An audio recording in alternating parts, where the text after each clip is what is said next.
Hai teman-teman yang berbahagia, berjumpa kembali dengan saya Dr. Andri, spesialis kedokteran jiwa dari Omni Hospital Alam Sutera Tangerang. Di kesempatan kali ini saya ingin kembali mengingatkan teman-teman tentang pengobatan untuk masalah gangguan kecemasan yang tidak menggunakan obat. Nah, ini teman-teman pasti kepingin tahu ya. Nah, makanya itu saksikan sampai habis ya. Jangan dipotong-potong dulu nih. Karena penting nih. Mengapa saya bilang penting?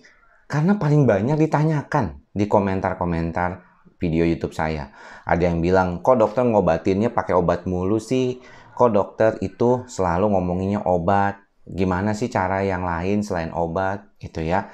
Ada yang bilang memang secara ekonomi tidak mampu kalau terus-terusan memberikan pengobatan buat dirinya. Ada yang juga kesulitan untuk ke tempat pelayanan kesehatan, apalagi kesehatan jiwa. Ya, ketemu psikiater itu ternyata tidak semudah yang dibayangkan. Lalu apa yang bisa saya sarankan kepada teman-teman yang mengalami gangguan kecemasan tapi ingin sembuh dengan tanpa obat? Nah, saya gembira ya, jujur ya. Saya sangat senang karena ternyata ada beberapa teman-teman yang komentar bahwa YouTube channel saya ini bisa membantu teman-teman mengobati dirinya sendiri tanpa obat. Mengapa? Ya, saya tahu sekali waktu saya membuat video-video di YouTube ini sejak tahun 2009, sebenarnya adalah tujuannya untuk memberikan informasi yang tepat dari tangan pertama dari seorang dokter jiwa yang sudah menjalani pendidikan spesialis, sudah menggunakan kompetensinya di dalam praktek keseharian, ketemu dengan pasien. Nah, ini mengapa saya perlu tegaskan? Karena seringkali pada saat orang yang mengalami gangguan kecemasan mendapatkan informasi yang salah, mendapatkan informasi yang tidak tepat ataupun kurang, itu akan menambah kecemasannya. Bayangkan kalau misalnya teman-teman sekarang lagi hebohnya masalah happy hipoksia. Ya, happy hipoksia adalah suatu kondisi saturasi oksigen yang menurun akibat infeksi virus COVID-19 yang tentunya akan menyerang paru-paru. Dan ketika teman-teman mendengar kata-kata itu dengan melihat informasinya, teman-teman langsung bisa ketakutan. Kenapa? Karena bayangkan ya, orang tiba-tiba lagi bagus-bagus begini, lagi santai-santai, tiba-tiba dia jatuh karena sesak napas dan akhirnya bisa meninggal dunia. Kepikirannya buat orang cemas itu akan luar biasa. Ya, pikirannya itu akan, waduh, nanti saya bisa seperti itu. Apalagi saya suka sesak-sesak napas juga gitu ya, apalagi kalau serangan panik. Nah, teman-teman tidak perlu khawatir. Yang penting harus baca benar-benar informasinya secara jelas. Apa sih perbedaannya? Apakah memang kondisi seperti itu selalu dijalani? Kalau misalnya takut dengan infeksi COVID-19, secara rasional itu kita lakukan pencegahannya. Kita ikuti protokol kesehatannya. Pakai masker yang benar, jaga jarak, cuci tangan. Ini yang paling penting. Ya, jadi jangan berpikir yang lain-lain. Lalu kalau misalnya ada pasien yang gangguan kecemasannya itu larinya ke sesak napas. Saya pernah mendapatkan beberapa kali pasien itu mengalami gejala-gejala sesak napas yang luar biasa. Ya, rasanya tuh, aduh, udah nggak bisa napas. Nah, saya bilang, nah coba, Anda sudah periksa? Sudah dok, saya lihat Anda sudah melakukan pemeriksaan paru-paru. Gimana hasilnya? Bagus, semuanya sampai CT scan saya oke. Coba lihat labnya, bagus juga nggak ada masalah. Ya sudah, ini berarti adalah respon simpatik dan parasimpatik yang biasanya terjadi pada pasien yang mengalami psikosomatik, ya, cemas, ya. Jadi nggak masalah, sudah. Nanti kita obatin. Dan banyak yang baik kok, ya. Saya bukannya mengatakan hal-hal yang tidak sebenarnya atau menyemangati teman-teman dengan berita bohong gitu ya. Sebagai dokter nggak boleh kan ngomong begitu karena sudah disumpah. Ada yang nggak baik dok? Ada yang masih dalam pengobatan. Tapi biasanya sudah mulai berkurang. Ya, sekitar 50%, 70% sudah berkurang. Kan lumayan. Ya. Nah, cara kedua tadi kan udah dapat informasi yang benar. Ya, dari tangan pertama dari saya. Jangan baca sendiri, kenapa dok? Nah, ini yang penting nih, cara kedua. Jangan membaca sendiri dan kemudian mengelolanya sendiri tanpa bertanya sama yang ahli. Karena kalau misalnya kita mengelola apa yang kita dapatkan, seringkali apa yang dipaparkan di internet, ya, di kolom-kolom, di blog, ataupun bahkan di YouTube channel itu tidak didasari oleh pemikiran yang tepat. analisisnya itu tidak sama. Seorang dokter menjalani pendidikannya, saya sebagai dokter, itu menjalani pendidikannya itu lama ya. Untuk menjadi seorang spesialis itu saya harus menjalani pendidikan 10 tahun dari sejak saya lulus SMA. Kemudian menjadi spesialis dengan pengalaman klinis sekarang ini sudah 12 tahun. Jadi tidak mudah gitu untuk mendapatkan analisis terkait dengan masalah-masalah pasien. Nah, ada beberapa orang yang hanya baca sekilas, cemplak-cemplok dan sini sudah berlaga seperti dokter dan memberikan informasi buat dirinya sendiri.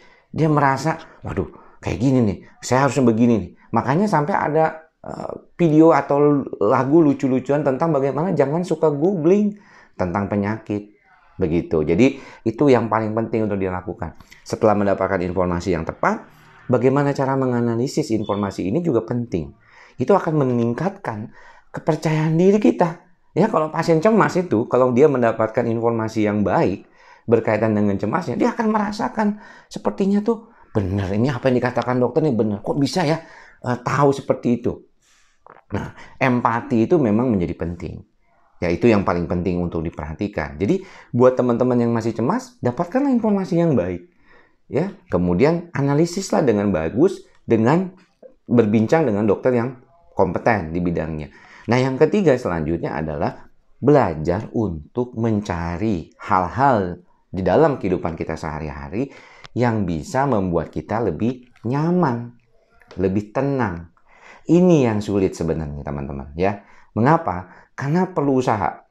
Ya, saya sebagai seorang dokter dalam kondisi masa pandemi saat ini memang mengurangi jumlah praktek dan juga jumlah pasien.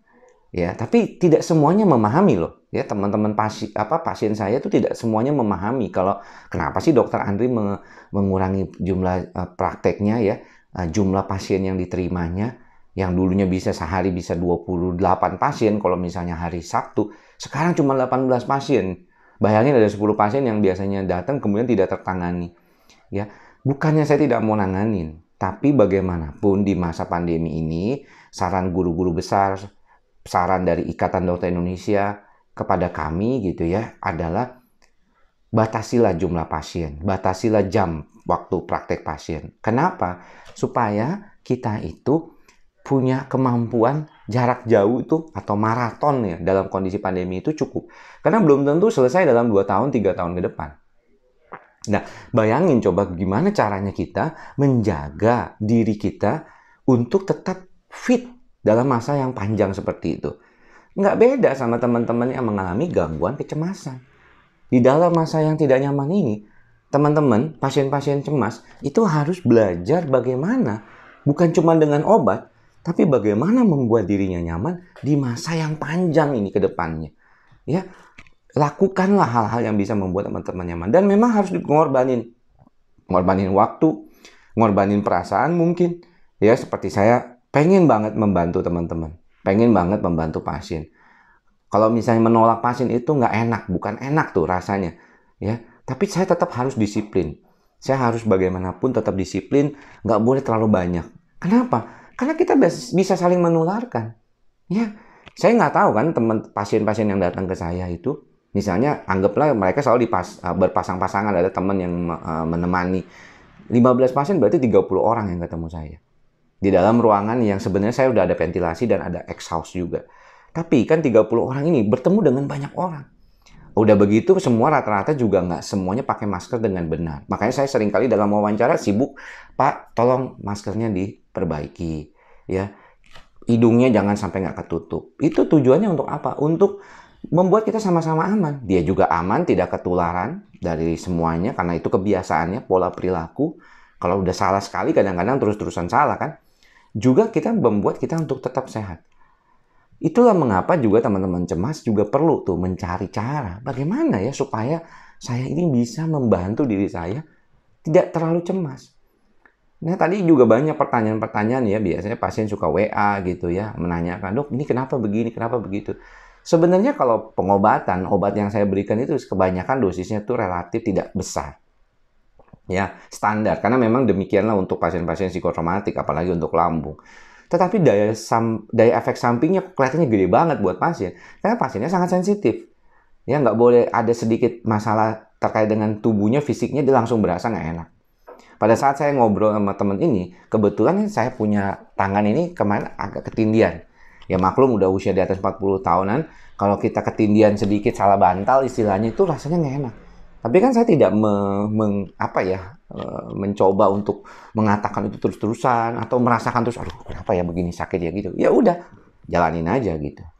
Jadi demikian apa yang bisa saya sampaikan buat teman-teman semuanya. Mudah-mudahan teman-teman ini tetap menjaga kesehatan yang baik. Jangan lupa untuk melakukan hal-hal yang menyenangkan buat teman-teman. Karena penting banget itu untuk membantu otak kita tuh lebih rileks, lebih nyaman.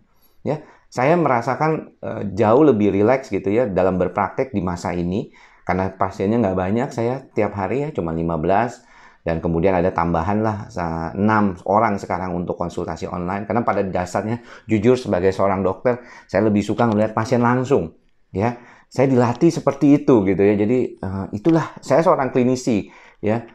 Memang senang gitu bertemu dengan pasien itu, membantu mereka gitu ya. Tetapi di masa pandemi ini ada keterbatasan, waktu konsultasi juga sangat terbatas ya. Sebisa mungkin tuh 15 menit sudah selesai, paling lama 20 menit. Ya, saya tambahkan sekarang 20 menit. Itu pun dengan risiko. Ya, dengan risiko adanya kemungkinan tertular lebih tinggi. Dan saya nggak berharap itu terjadi buat teman-teman saya dan juga tenaga kesehatan yang lain termasuk suster. Mudah-mudahan apa yang bisa saya sampaikan ini bermanfaat buat teman-teman semuanya. Sampai bertemu di lain kesempatan. Salam sehat jiwa. Bye-bye.